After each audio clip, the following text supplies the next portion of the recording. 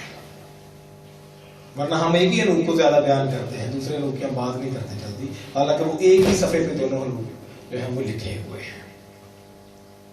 اب یہ راست باز نسل جب آگے بڑھتی ہے تو یہ 7ویں پشت تک, تیسری پشت میں لوگ خدا یہوہ کا نام لے کر دعا کرنا شروع کرتے ہیں, اور 7ویں پشت یعنی ہنوک تک جب نسل پہنچتی ہے تو یہ راست بازی کا عروج نظر آتا ہے کہ ایک شخص ہے, وہ اس کا نام ہنوک ہے, اور وہ خدا کے ساتھ ساتھ چلتا رہا اور خدا اس کے ساتھ ساتھ چلتا رہا, اور آخر کیا ہوا, پہلے وہ ساتھ ساتھ چلتا رہا اور خدا اس کے ساتھ ساتھ چلتا رہا, اور آخر کار خدا نے اسے اپنی گود میں اٹھا لیا. اگر یوں کہیں تو پھر زیادہ اس کا لطف آ سکتا ہے کہ جب بچہ باپ کے ساتھ ساتھ چلتا رہتا ہے تو باپ کو اتنا پیار پھر آتا ہے کہ یار لگاتار میرے ساتھ چلو, پھر وہ اپنی اس کو گود میں اٹھا لیتا ہے. ٹھیک ہے, تو یہ راست بازی اپنے عروج کو پہنچی ہے 7ویں پشت میں. ہم گناہ کو پہلے دیکھ رہے تھے کہ وہ اپنے عروج پہ پہنچا ہے 7ویں پشت میں, جب لمک نے 2 بیویاں کی اور 2 قتل بھی اس نے کیے.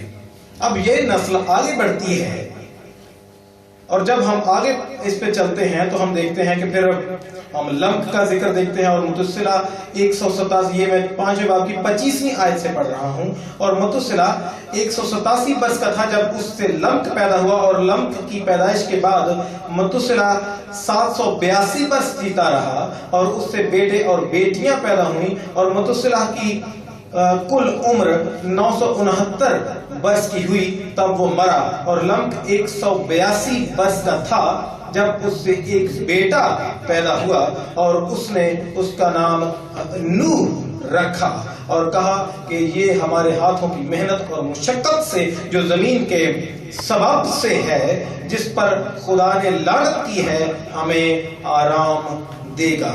اور نوح کی پیدائش کے بعد لمک 595 برس جیتا رہا, اور اس سے بیٹے اور بیٹیاں پیدا ہوئیں, اور لمک کی کل عمر 777 برس کی ہوئی تب وہ مرا. 7ویں پشت سے کام آگے بڑھا, یہ یہاں پہ ہم 10ویں پشت پہ پہنچ جائیں گے.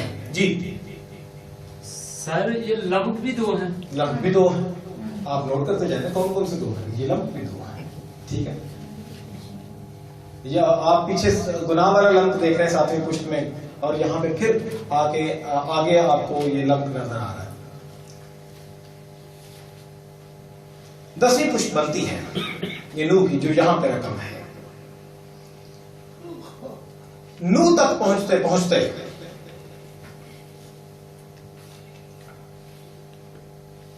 نسل بڑھ گئی ہے, لوگ بڑھ گئے ہیں, بیٹے اور بیٹیاں پیدا ہو رہے ہیں. ابلیس تنگ ہے, بہت تنگ ہے, کیونکہ اس کا جو پہلا وار تھا وہ قائن کے ذریعے سے اس نے کیا, اور اس نے حابل کو ختم کر دیا. اب راست باز نسل دوبارہ آگے بڑھ رہی ہے. اب اس کا وار کسی ایک شخص پر نہیں بلکہ اجتماعی حملہ ہے. وہ پوری نسل کو اپنے سامنے رکھے ہوئے ہے, وہ پوری یعنی جو راست باز نسل ہے اس کو اپنے سامنے رکھتا ہے. اور نوح 500 برس کا تھا جب اس سے سم, حام اور یافت پیدا ہوئے. اتنی لمبی چوڑی نسل, یعنی 7ویں پشت تک درست کام نظر آ رہا ہے, لیکن 7ویں پشت کے بعد نوح تک پہنچتے پہنچتے خدا کے پاس صرف ایک ہی شخص بچا ہے جو راست باز ہے. 7ویں پشت تک خدا نے کچھ نہیں کہا, کیونکہ اس کو پتا چل رہا ہے کہ درست کام ہو رہا ہے. لیکن یہاں پہ نوح تک پہنچتے پہنچتے چند نسلوں کے دور کے اندر ہی, چند نسلوں کے اندر ہی حالت ایسی ہوئی ہے کہ صرف ایک شخص اس کی مرضی کے مطابق چل رہا ہے. سوال ہو تو آپ مجھے روک سکتے ہیں درمیان میں, کوئی ٹینشن نہیں ہے, کیونکہ اس کے لیے سوال بہت سارے آنے چاہیے. سر نوح تک کتنی پشتیں ہوئی؟ نو تک یہ 10ویں گننے کی بھی کوشش کریں نا، ساتھ ساتھ تھوڑا تھوڑا آپ بھی محنت کریں کہ یہ ہنوک کے بعد کون آیا ہے. اور متوسلہ 187 برس کا تھا جب اسے لمک پیدا ہوا، اور لمک کی پیدائش کے بعد متوسلہ 100 یہ میرے خیال میں 10ویں بنتی ہے، آپ چیک کر لیں جا کے، ٹھیک ہے. یہ نو تک 10ویں بنتی ہے، لیکن اس میں ہمارا مقصد وہ نسل تک پہنچنا ہے. اصل کام جب میں نسب نامہ پڑھا رہا تھا تو پھر وہ سارے کا سارا نسب نامہ ہی چل رہا ہوتا ہے، اور پھر وہ 40-50 پشتیں ہم ویسے ہی اس کو کور کرتے ہیں، لیکن بلکہ 77 پشتیں جو لوکا میں بیان کی گئی ہیں ان کو بھی کور کرتے ہیں، اور جو 42 متی میں ہیں وہ بھی کور ہو جاتی ہے. لیکن یہاں پہ مقصد یہ ہے کہ چند نسلیں گزری ہیں، چند پشتیں گزری ہیں نو تک پہنچتے پہنچتے، اور صرف کتنے لوگ بچے ہیں خدا کی مرضی کے مطابق. 7ویں پشت میں عروج تھا، بندہ زندہ اٹھا لیا گیا، لیکن آگے چل کے کیا ہوا؟ گناہ نے کہیں نہ تو کہیں تو ڈیرا ڈالا ہے، اور کیا ہوا؟ ایک بچہ جو ابلیس کے شکنجے میں نہیں آیا. اس کا مطلب باقی سب کو ابلیس نے گھیرا، ان کو ابلیس نے گھیر لیا. ایک شخص بچتا ہے. اب آپ اس سبجیکٹ کو جو 6 باب کی پہلی 7 آیات میں رقم ہے، اس کو اکیلا کر کے نہیں پڑھ سکتے، کیونکہ بائبل مقدس میں کوئی ایسی چیز نہیں ہے جس کا سیاق و سباق نہیں ہے. اکثر لوگ سمجھتے ہیں، اب جہاں پہ آپ کچھ کنٹرڈکشن سمجھیں آپ مجھے روک سکتے ہیں اور اس کو پھر ڈسکس کریں گے. اکثر لوگ سمجھتے ہیں کہ اس حصے کا پچھلے سارے جو گزرے ہیں 5 ابواب ان کے ساتھ کوئی تال میل نہیں بنتا، لیکن اس سارے کا تال میل در حقیقت پیچھے ہی بنتا ہے. اس کو علیحدہ کر کے آپ نہیں پڑھ سکتے، اور بائبل مقدس کے کسی بھی حصے کو آپ علیحدہ ایک آیت کو پڑھ کے نافذ نہیں کر سکتے، اس کو سمجھ نہیں سکتے جب تک آپ سیاق و سباق سے واقف نہ ہو. ہر ٹیکسٹ کا کنٹیکسٹ پتہ ہونا چاہیے، تو پھر جا کے درست بات معلوم ہوتی ہے. یہ کیا ہوا ہے کہ خدا یہ جو ہم پیچھے پڑھ رہے ہیں نا، نو تک آگے آتے ہیں، یہ سارا اس کا جو ہے وہ سیاق و سباق ہے کہ سارا کچھ لکھا ہے کہ گناہ بڑھ رہا ہے، پھر راست باز نسل بڑھ رہی ہے، اور پھر یہاں پہ لکھا ہے کہ جب نو تک پہنچے تو صرف ایک شخص بچا جو اس کی مرضی کے مطابق چلتا ہے، اور زیادہ لوگ نہیں ہیں. یہ سارا سیاق و سباق. اور اس کے فوراً بعد یہاں پہ لکھا ہے جب روئے زمین پر آدمی بڑھنے لگے اور ان کے بیٹیاں پیدا ہوئیں تو خدا کے بیٹوں نے آدمی کی بیٹیوں کو دیکھا کہ وہ خوبصورت ہیں، اور جن کو انہوں نے چنا ان سے بیاہ کر لیا. کیا اس کا پچھلے حصے کے ساتھ کوئی تعلق نہیں ہے جو پیچھے سے چل کر آ رہا ہے، یا ہے؟ وہ ساری میں اتنی دیر جو 20-25 منٹ میں نے اس بات پہ آدھا گھنٹہ صرف کیا ہے، وہ صرف اس بات کے لیے صرف کیا ہے کہ اس کو علیحدہ کر کے نہیں پڑھ سکتے، ہمیں پیچھے سے نسلوں کو شروع کرنا پڑے گا اور یہاں تک آنا پڑے گا. اگر آپ اس کو علیحدہ کر دیں گے تو پھر کام خراب ہو جائے گا. علماء اس حوالے پر آ کر اس متن کے یعنی بائبل کے اس حصے پر پہنچ کر علماء تقسیم ہو جاتے ہیں، مختلف آراء آتی ہیں، لوگوں کا انڈرسٹینڈ کرنا جو ہے وہ مختلف قسم کا ہے. ہر ایک کی سمجھ جو ہے، ہر ایک عالم دین کی جو سمجھ ہے وہ مختلف ہے. اور میں ایسی مختلف آراء کو جانتے ہوئے کم از کم 16 مختلف آراء کو پیش کرنے کی جسارت کر سکتا ہوں، لیکن میں ایسا نہیں کروں گا کیونکہ 16 مختلف آراء کو پیش کرنے کے لیے انتہائی کثیر وقت درکار ہے. اس سے پیشتر کہ میں 2 بہترین آراء کو پیش کروں، میں چاہتا ہوں کہ آپ کچھ اس کے متعلق بیان کریں کہ کیا آپ کے یعنی سمجھ میں آتا ہے کہ وہ کون ہیں جو خدا کے بیٹوں نے آدمی کی بیٹیوں کے ساتھ شادیاں کی. کیا اس کے متعلق آپ نے کبھی سنا ہے کیا اس کے متعلق کبھی یہ کسی کو آپ کو کوئی رائے دی ہے، کچھ اپنی سمجھ کے مطابق کسی نے کچھ بیان کیا ہے، یا آپ نے خود اس کو سمجھنے کی جسارت کی ہے؟ آپ میرے ساتھ بانٹ سکتے ہیں. سر راست باز کو ہی خدا کے بیٹے کہہ سکتے ہیں؟ راست باز کو ہی خدا کا بیٹا کہہ سکتے ہیں. ٹھیک ہے، رائے آنی چاہیے، سمجھ آنی چاہیے کچھ نہ کچھ. کیونکہ سر ایوب میں بھی لکھا ہے اور خدا کے بیٹے خدا کے حضور جمع ہوئے. 1:6 کی بات کر رہے ہیں، 2:1 کی بات کر رہے ہیں. بالکل سر. ٹھیک ہے، دونوں مقامات. اچھا، اور ایوب 1:6 کو بھی اپنے سامنے رکھ لیں، ایوب دوسرا باب اس کی پہلی آیت کو بھی سامنے رکھ لیں. آپ ان دونوں میں خدا کے بیٹوں کا ذکر دیکھ سکتے ہیں. ٹھیک، بلکہ 38:7 بھی اپنے سامنے رکھیں. ایوب 38:7 38:7 تین حوالے ایوب کی کتاب سے. سر یہ بھی سنا تھا کہ یہ فرشتہ کو کہا گیا. یہ بھی سنا تھا کہ آپ نے خدا کے بیٹے مختلف رائے سنی ہے، اچھا کیا ہے کہ فرشتوں کو کہا گیا ہے. جی، اور میں نے بھی سنا تھا. جی کیا سنا؟ یہ راست باز لوگوں کو راست باز لوگوں کو کہا گیا ہے خدا کے بیٹے. اب مختلف رائے ہیں، میں ابھی اس پہ بات کرتے ہیں، اور میں چاہوں گا کہ آپ کی اس میں جو ڈسکشن ہے نا، آپ کا جو شامل ہونا ہے اس سارے میں، یہ لیکچر بھی ہوگا لیکن اس کے ساتھ یہ ڈسکشن پر بیس کرے گا کہ آپ کو وہ اس جگہ تک میں پہنچانے کی کوشش کروں اور کچھ آپ کوشش کر کے پہنچ جائیں کہ در حقیقت ہم کیا چاہتے ہیں، اس میں سے سیکھنا کیا چاہتے ہیں. میں مختلف دلائل دوں گا اور آپ اس تک پہنچنے کی کوشش کریں گے، اور میں بھی پہنچنے کو، میں خیر اپنے طور پر میں کنونس ہوں جو کچھ میں نے سیکھا ہے، لیکن میں آپ کے لیے اس کو بیان کروں گا. جی پروفیسر، آپ کی اس میں رائے شامل کرتے ہیں.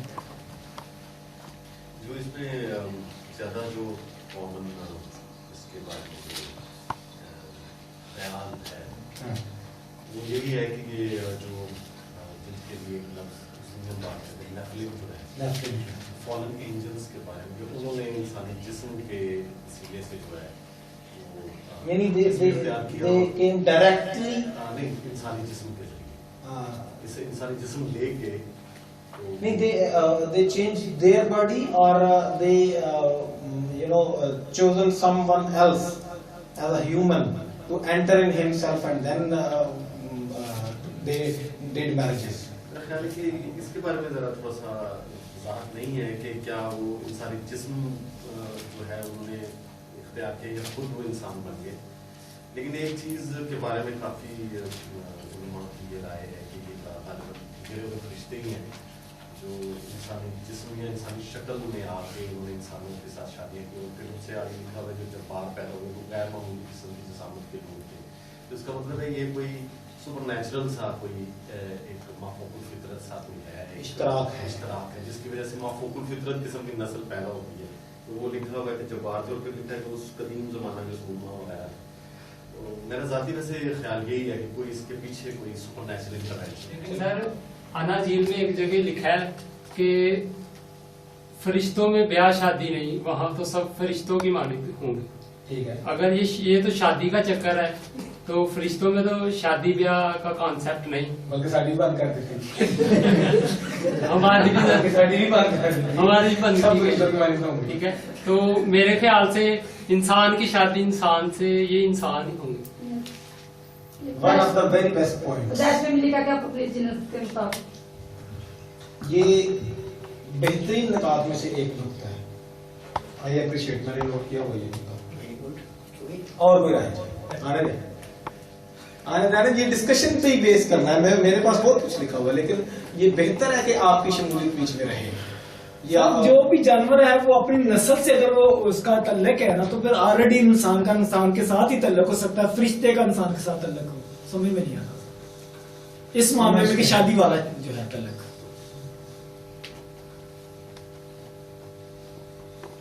علماء دو حصوں میں عموماً یعنی عام طور پہ جو بات سننے میں آتی ہے اور پڑھنے میں آتی ہے، سننے میں کام آتی ہے، میرے سننے میں کام آتی ہے، میرے پڑھنے میں زیادہ آتی ہے. کیونکہ میں سنائی باتوں پہ یقین کم کرتا ہوں، اور پڑھنے پہ اور دلائل کے ساتھ وہ جو ہے پھر زیادہ اس پہ اتھینٹسٹی آ جاتی ہے. دو زیادہ جو ہے وہ آرا مشہور ہیں. نمبر ایک تو یہ کہ بعض علماء کا خیال ہے کہ خدا کے بیٹے یہاں پر گنہگار فرشتوں کو کہا گیا ہے، فالن اینجلز، جو اوپر سے گرے ان کو کہا گیا ہے. اور دوسری رائے یہ ہے کہ بعض علماء کا خیال ہے کہ یہ جو خدا کے بیٹے ہیں یہ راست باز نسل یعنی سیت کی نسل ہے. ٹھیک ہے، یہ دو بنیادی طور پر دو قسم کی رائے لوگ رکھتے ہیں. نمبر ایک کہ یہ گنہگار فرشتے ہیں، اور نمبر دو یہ کہ یہ سیت کی نسل کے بارے میں لکھا ہوا ہے. فرشتے آدمیوں کی صورت میں ظاہر ہوتے رہے ہیں. فرشتے آدمیوں کے روپ میں ظاہر ہوتے رہے ہیں. پیدائش کی کتاب اس کا 18واں باب، جب ہم ابراہم کا واقعہ پڑھتے ہیں اور اس کے ہاں کتنے مہمان آتے ہیں؟ 3 مہمان آتے ہیں، اور بعد میں اس کو جا کر پتہ چلتا، آگے چل کر آپ پڑھتے جائیں گے تو پھر آپ کو پتہ چلے گا، اور جو لوگ پڑھتے ہیں ان کو زیادہ ہی پہلے سے پتہ ہوگا کہ بعد میں اس کو پتہ چلتا ہے کہ وہ کون تھے؟ فرشتے تھے. تو وہ کس روپ میں آئے تھے؟ انسانی روپ میں آئے تھے. 2 اشخاص لوط کے ہاں بھی گئے تھے. لوط کے ہاں بھی 2 گئے تھے. وہ کون تھے؟ وہ بھی یعنی گئے کس روپ میں تھے؟ انسان کے روپ میں گئے تھے. ٹھیک ہے. منوہا دی بیوی نو جڑا آیا سی فرشتہ انسانی شکل سی. منوہا کی بیوی کے پاس بھی ایک فرشتہ آیا تھا انسانی شکل میں.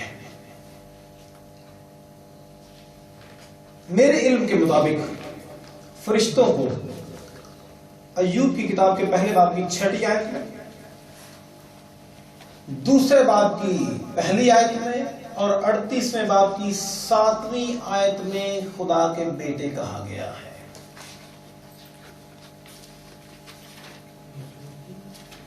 ایوب پہلا باب 6 آیت، دوسرا باب 1 آیت، اور 38واں باب 7ویں آیت. زبور کی کتاب اس کی آیت اس کا 89 زبور 89 اس کی 6 آیت. اس کو کوئی شخص اگر پڑھ دے زبور 89 کی 6 آیت میں بھی فرشتوں کو، فرشتگان کو خدا کے بیٹوں کی صورت میں پیش کیا گیا ہے، لکھا گیا ہے. کیونکہ افلاک پر خداوند کا نظیر کون ہے؟ فرشتگان میں کون خداوند کی مانند ہے؟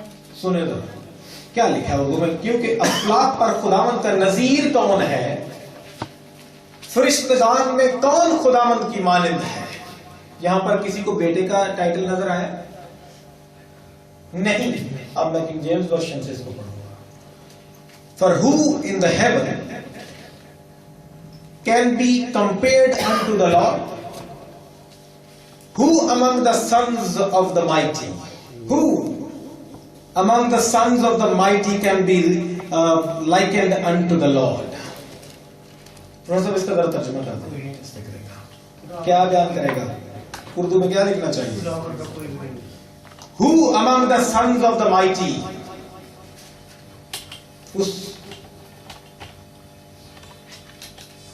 Who among the sons of the mighty یعنی اس کے بیٹوں میں سے اس مقوی کے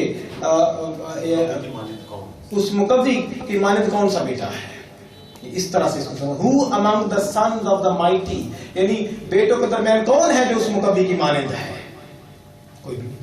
مقوی کے بیٹوں کی مانند کوئی بھی نہیں. Who among the sons of the mighty can be likened unto the Lord? یہاں پہ بھی فرشتوں کو خدا کا بیٹا کہا گیا ہے کنگ جیمز ورشن کے اندر، اور بہت سے دیگر تراجم کے اندر، لیکن بنیادی طور پر کنگ جیمز کو پڑھتے ہیں جی. یہ بالکل یہ غلط نہیں، یہ بالکل ہی غلط ہے، اور اسی لیے ہم کہتے ہیں کہ ترجمہ الہامی نہیں ہوتا، بلکہ ترجمہ ایک زبان سے دوسری زبان میں کیا جاتا ہے. الہام کے لیے وہ ہوتا ہے کہ جہاں پہ کچھ نہیں ہے وہاں پہ خدا کچھ لکھواتا ہے، اور پھر وہ کام خراب ہوتا ہے. الہام جزوی نہیں ہوتا بلکہ کلی ہوتا ہے، کہ وہ کلی طور پر الہام ہوتا ہے. میرے نالج کے مطابق ان 4 آیات میں کم از کم ان 4 آیات میں، دیگر حوالہ جات اگر آپ کو مل جائے تو آپ پڑھیں، لیکن کم از کم ان 4 حوالہ جات میں براہ راست خدا کے بیٹے فرشتوں کو کہا گیا ہے. مسیح کی آمد اول سے پہلے، یعنی اس کی جسمانی پیدائش سے پہلے، اس کے زمین پر پہلی مرتبہ آنے سے پہلے کی بات کر رہے ہیں. اس سے پہلے کے جو علماء ہیں، اس سے آمد اول سے پہلے کے جو علماء ہیں ان کے مطابق یہ گرے ہوئے فرشتے ہی ہیں. دھیان سے سن لیں، میں کہتا ہوں میں آج کی بات نہیں کر رہا. نئے عہد نامے سے پہلے کہ بیشتر علماء، یعنی 99% علماء جو ہیں، 99% علماء جو ہیں، وہ اس کو گرے ہوئے فرشتے ہی سمجھتے رہے ہیں. لیکن اس وقت تک یسوع مسیح ابھی نہیں آیا تھا. لیکچر بڑا سیریس ہے، بے شک آپ کو تھوڑا زور لگا کے سمجھنا پڑے، اس لیے بار بار کچھ کسی بات کو بیان کر رہا ہوں تاکہ ہم کوئی پوائنٹ مس نہ کر دیں کہ درحقیقت ہمیں کہاں سے گزرنا تھا. یسوع مسیح کی آمد اول سے بہت پہلے، یعنی اس سے پہلے تک لوگوں کا خیال تھا کہ یہ گرے ہوئے فرشتے ہیں. لیکن یسوع مسیح کی آمد اول کے بعد لوگوں کی رائے تقسیم ہونا شروع ہو گئی، یعنی ایک ہی رائے سے لوگ زیادہ آرام میں جانا شروع ہو گئے. وہ لوگ جو خدا کے بیٹوں کو راست باز نسل کے لوگ سمجھتے ہیں، وہ مختلف دلائل دیتے ہیں. جو یہ سمجھتے ہیں کہ یہ راست باز نسل کے لوگ ہیں، یہ جو خدا کے بیٹے جن کو کہا گیا ہے، وہ کہتے ہیں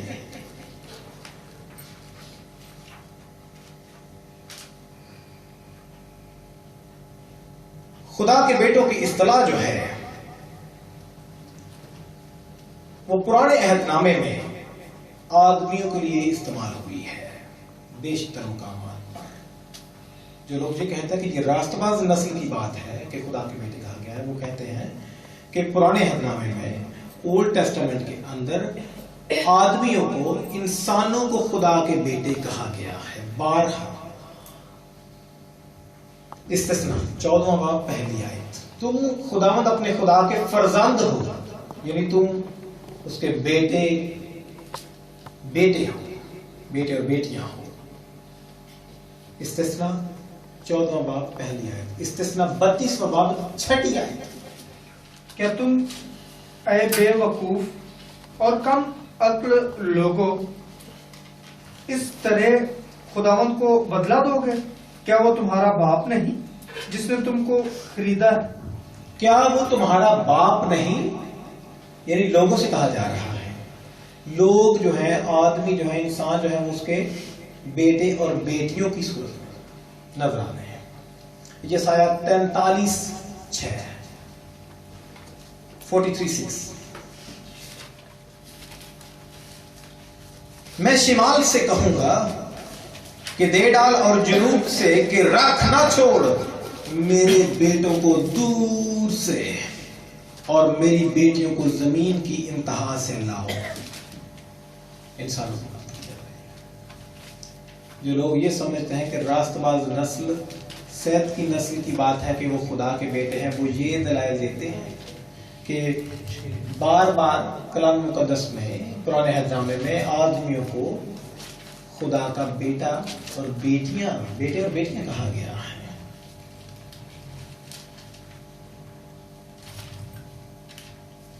طوفان نوح سے پہلے نسل انسانی کے متعلق خدا کا جو سب سے زیادہ دیگر ہمارا جات بھی ہے چاند کو میں نوٹ کروا رہا ہوں تاکہ بات آگے بڑھ سکے. طوفان نوح سے پہلے خدا کا جو مایوس ترین بیان ہے نسل انسانی کے حوالے سے وہ یہیں پہ رقم ہے. پیدائش کی 5ویں آیت میں زمین پر انسان کی بدی بہت بڑھ گئی. خدا کا مایوس ترین بیان ہے انسان کے لیے کہ زمین پر انسان کی بدی بہت بڑھ گئی. اور کسی کی بات نہیں کر رہا. کس کی بات کر رہا ہے؟ انسان کی بدی بڑھ گئی ہے. پھر اسی حوالے کو لے کر آگے بڑھتے ہیں اور چھٹے باب کی 11ویں سے 13ویں آیت میں مایوس کن بیان نظر آتا ہے. پر زمین خدا کے آگے ناراض ہو گئی تھی اور وہ ظلم سے بھری تھی. اور خدا نے زمین پر نظر کی اور دیکھا کہ وہ ناراض ہو گئی ہے کیونکہ ہر بشر نے زمین پر اپنا طریقہ بگاڑ لیا تھا. کتنے بشر نے؟ ہر بشر نے، خواہ وہ قائم کی نسل سے تھے یا پھر وہ سید کی نسل سے تھے. ہر بشر نے، کیونکہ ایک ہی شخص بچا ہے جو خدا کی مرضی کے مطابق ہے، جس کا ذکر ہم چھٹے باب ہی کے اندر اس کی 9ویں آیت میں دیکھتے ہیں کہ نوح کا نسل نامہ یہ ہے. نوح مرد راست باز اور اپنے زمانے کے لوگوں میں بے عیب تھا اور نوح خدا کے ساتھ ساتھ چلتا رہا.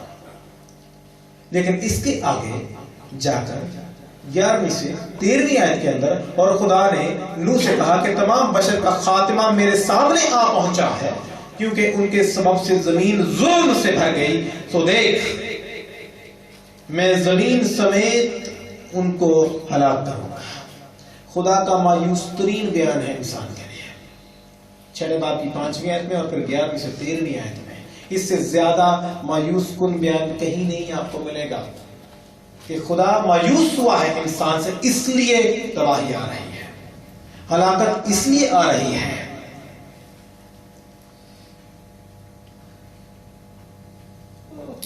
ایک شخص ہے. کیا آج کیسے حالات ہیں؟ چلیں آگے بڑھنے سے پہلے میں ایک چیز پوچھ لوں آپ سے. آج کیسے حالات ہیں؟ یہ سارا کچھ ابھی آ رہا ہے، نفلیم کون ہے، یہ سارا کچھ ابھی شروع بھی نہیں ہوا میرے حساب سے. آج کیسا دور چل رہا ہے؟ کیوں بڑھ رہی ہے؟ سیریل میں سارا آگے بڑھ ہی جاتا ہے. ایک بار پھر نوح کے دور 2 بار آخری زمانہ آیا ہے، ایک نوح کے وقت میں اور ایک آج کے وقت میں. یہ دوسری بار ہے کہ میعاد ختم ہو رہی ہے، ہم تباہی کی طرف جا رہے ہیں. لیکن اب طوفان نہیں آئے گا، اب طوفان نہیں آئے گا، اب طوفان بھیجنے والا خود آئے گا. طوفان ہی نہ آ رہا بلکہ اب طوفان بھیجنے والا براہ راست خود آ رہا ہے. متی کی معرفت لکھا گیا خوشخبری کا خوبصورت بیان کھولیے. متی کی معرفت لکھا گیا انجیلی بیان اس کا 24واں باب. کیونکہ ہم چھٹے باب کے اندر ہیں اور کیونکہ نوح کے حوالے سے ساری باتیں ہوں گی، کیونکہ اسی باب کے حوالے سے خدا یسوع مسیح نے بھی بات کی ہے، تو ہم اس بات کو بھی ساتھ ساتھ دیکھ کر آگے چلے جائیں گے. 24واں باب اور اس کی 37ویں سے 39ویں آیت.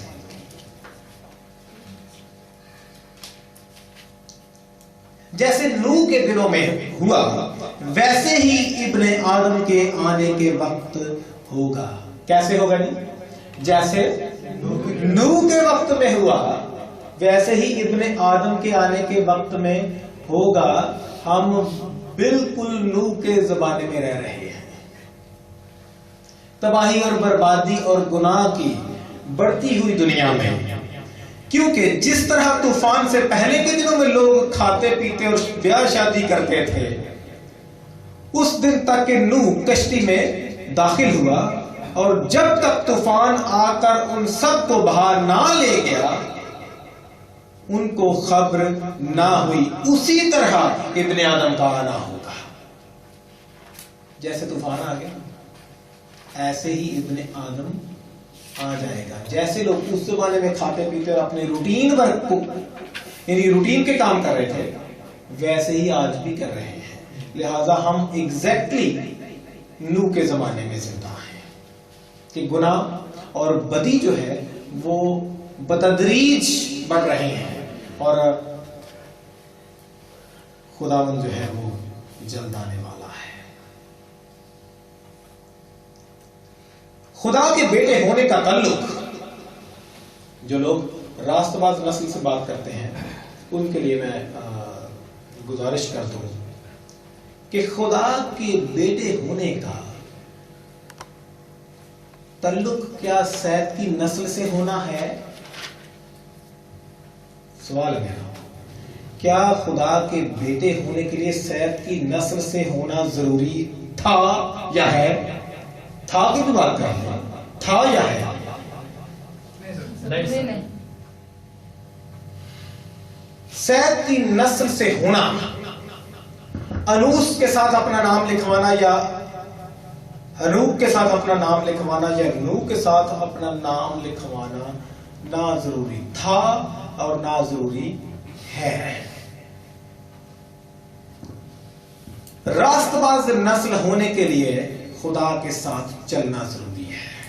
اگر آپ اس کو اس بات کے ساتھ مشروط کر دیں کہ صرف سید کی نسل جو انوس ہے، پھر آگے کینان ہے، پھر محلہ لیل ہے، پھر یارد ہے اور ہنوک ہے اور پھر آگے چل کر لمت ہے اور پھر متوسلہ اور پھر یہ سارے ہم نوح تک پہنچتے ہیں، ان کی فہرست میں ہونا خدا کی نسل سے ہونے کے ساتھ تعلق رکھنے کے لیے ضروری نہیں ہے. کیونکہ وہی خون قائن کی نسل، قائن کے بدن کے اندر وہی خون سید اور انوس کے اندر، وہی آدم اور حوا قائن کو جنم دیتے ہیں اور وہی آدم اور حوا سید کو جنم دیتے ہیں، تو پھر خون کہاں سے پاک ہوا؟ خدا کے بیٹے کہلانے کے لیے خدا کے ساتھ ساتھ چلنا ضروری ہے، نہ کہ بلڈ ریلیشن، خونی رشتے کا ہونا ضروری ہے. سب سے بہترین نقطہ ہے سمجھنے کا کہ خدا کے بیٹے، خدا کو وہ آدمی پسند ہے. اگر ہم اس بات پہ آ جائیں، چلو میں اس کو بعد میں بیان کرتا ہوں، اگر ہم اس بات پہ آ جائیں کہ سید کی نسل خدا کے بیٹے ہیں، آپ کی میں بات کر رہا ہوں، اگر ہم اس پہ چلے جائیں اور بیشتر لوگوں کا خیال ہے، اگر ہم صرف اس بات پہ آ جائیں کہ سید کی نسل خدا کے بیٹے ہیں، تو قائن کی نسل اگر توبہ کر بھی لے تو وہ کبھی یہ درجہ نہیں پائے گی. لیکن اگر قائن کی نسل میں سے بہت سے لوگ خدا کی طرف آ جائیں اور آ رہے ہیں، مسلسل آ رہے ہیں، گناہ آلودہ جو ہے وہ خدا کی طرف آ رہے ہیں، تو کیا وہ خدا کے بیٹے کہلاتے ہیں یا نہیں؟ کہلاتے ہیں. لہذا خدا کا بیٹا کہلانے کے لیے کسی خاص نسل سے ہونا ضروری نہیں، کسی خاص قوم سے ہونا ضروری نہیں، بلکہ خدا کے ساتھ ساتھ چلنا ضروری ہے تاکہ ہم اس کے بیٹے اور بیٹیاں کہلائیں. اس بات کو ذہن نشین کر لیں کہ جو لوگ راست باز نسل کو، صرف میں نے کیونکہ تمہید بات رہا، میں راست باز نسل کو اس طور سے بیان کر رہا تھا، لیکن میں اس بات کو بخوبی جانتا ہوں کہ جو خدا کے ساتھ چلے گا وہ اس قابل ہو جائے گا کہ نوح اٹھا لیا گیا، وہ اس قابل ہو جائے گا کہ وہ ہوا میں اڑ کر استقبال کرنے والوں میں شامل ہوگا، کیونکہ وہ خدا کے ساتھ چل رہا ہوگا.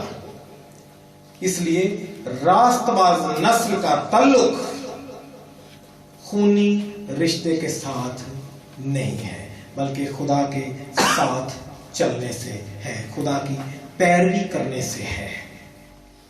راست باز نسل تو ہمیں چوتھے باب کے آخر میں شروع ہوتی ہوئی نظر آ جاتی ہے 25ویں آیت سے. لیکن کیا وہ راست باز نسل اس لائق ٹھہری کہ وہ خدا کے بیٹے کہلاتی رہتی؟ کیوں پھر نوح کے زمانے میں خدا کو ایک بشر بھی نہیں ملا، دو ہی تو پھر قسم کے لوگ تھے، یا تو قائم کی نسل سے تھے یا سید کی نسل سے تھے، لیکن خدا کو ایک بھی نہیں ملا، ایک بھی نہیں ملا. پریشانی بن گئی ہے. خدا کے بیٹوں نے خدا کو ترک کر دیا. کیا نتیجہ نکالیں گے کہ وہ جو خدا کے بیٹے تھے انہوں نے خدا کو ترک کر دیا اور ان کی طرف رجوع لائے جن کو خدا نے مسترد کیا تھا.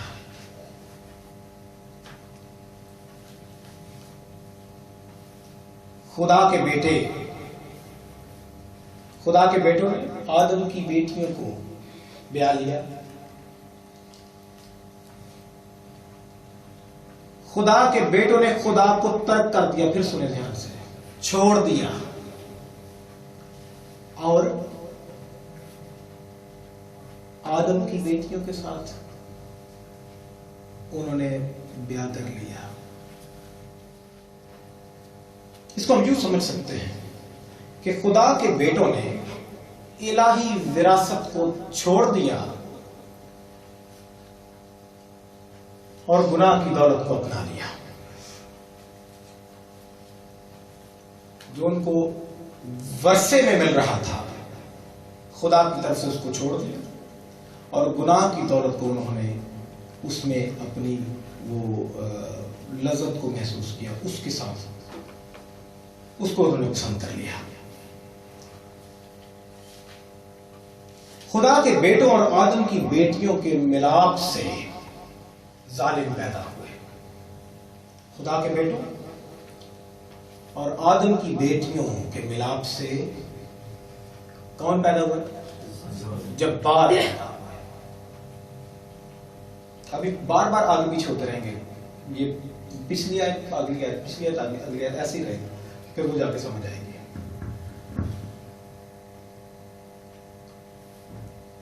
جباروں کے لیے،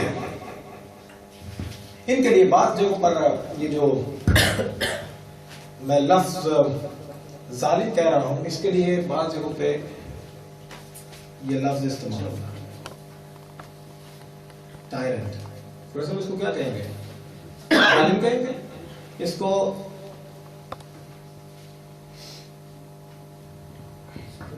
ستم کر کہیں گے، ظلم ڈھانے والے کہیں گے. ٹائرنٹ ہے، جبار ہے، جابر. آدم کی بیٹیوں سے نسل کون سی بنتی ہے؟ قاتلوں کی نسل، قائم کی نسل، ہتھیار بنانے والوں کی نسل.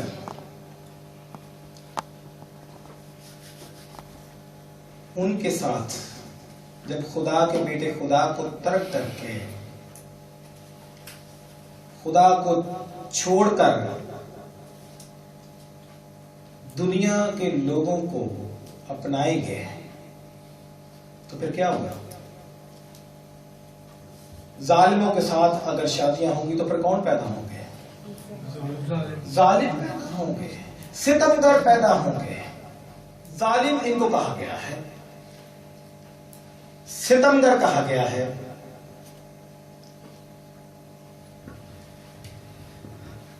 ان کے لیے انگریزی زبان میں استعمال ہونے والا لفظ جو یہاں پہ ہم دیکھتے ہیں، جائنٹس.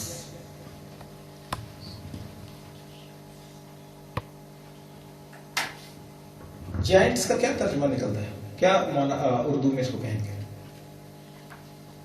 جبار کہیں گے. پھر اس کو، اس کے لیے بعض ڈکشنریز جنات کہتی ہیں. یہ جنات ہیں،